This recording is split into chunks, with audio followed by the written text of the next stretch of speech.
So in terms of these drugs, I mean, vitamins, how much will it cost for a government to provide vitamins for not the whole population? We're not talking of the whole 200 and something million Nigerians. We are talking of this small number of patients. And as you are addressing children, I would say, indeed, is there a good reason why indeed all the children in Nigeria cannot even have these vitamins? But if we say we cannot support all the children, because of course we also know that the population of Nigeria is very young, a good number of us are children, can we at least support the extra vulnerable ones, like the ones with sickle Exactly. cell disease? These are extra vulnerable. How many of them are there? So if we run the numbers, we would find that indeed we can actually do it. I Right. believe we can. Yes, sir. Like you said, it may not just be government alone. If we have a good network, if we have a robust network, we should be able to support these children. Now, Yes, sir. talking about hydroxyurea, hydroxyurea has its pros and cons. Now, before I talk about hydroxyurea, I'll quickly just talk about anti-malarials. Mm. As you know, anti-malarials have to be prescribed by maybe a super specialist in many countries where malaria is not endemic. But in Nigeria, anti-malarials are OTCs, Yes, sir. that is over-the-counter drugs. So Yes, sir. I'm trying to get to a point. I'm trying to make a point here. Now, this is not to say that hydroxyurea is the same as anti-malaria. So anti-malarials have side effects. If you've ever taken quinine or any of these quinine-containing drugs, you know that they can have side effects. Some Yeah. of them have indeed major cardiac side effects, okay? Mm-hmm. But in Nigeria, anti-malarials are OTCs because Mm-hmm. malaria is hyper-endemic in Nigeria.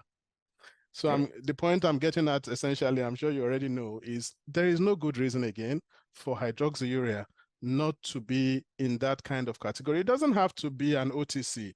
It could be a nurse prescribed medication. It could still be prescribed, but we don't have to put it high up there, like it must be prescribed by some super specialist, by a hematologist, or by, it could be at the level of, yes, go to your community health center and you get a nurse prescribe it to you and dispense it. And in any case, if you are a known sickle cell patient, you would have been pre-registered if we have a decent newborn screening system. You would have been pre-registered. You would be known in the healthcare system, and the nurse in your locality would be aware of you, and it shouldn't be a problem. So what I'm trying to say is you would have had your prescription practically pre-written, if you like. And so Mm-hmm. the nurse in your locality is aware of you. It's not Yeah. like you're not a random person from somewhere, Right. okay?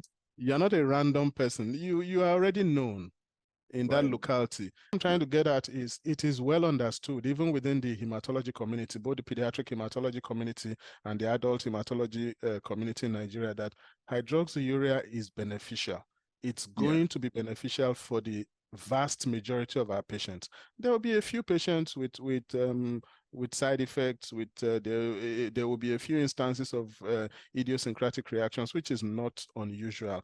And again, that's why I started my discussion with anti-malarials. We know anti-malarials can have serious side effects, but we still provide it for the vast majority of our population. And that's the way I think hydroxyurea should be. It's expensive. Most of our patients cannot afford it. That's the reality. Most of our patients with sickle cell disease, I would say maybe 90%, over 90% of them cannot afford it because it's a drug they're supposed to take daily and for Mm-hmm. life. Yeah. Daily and for life.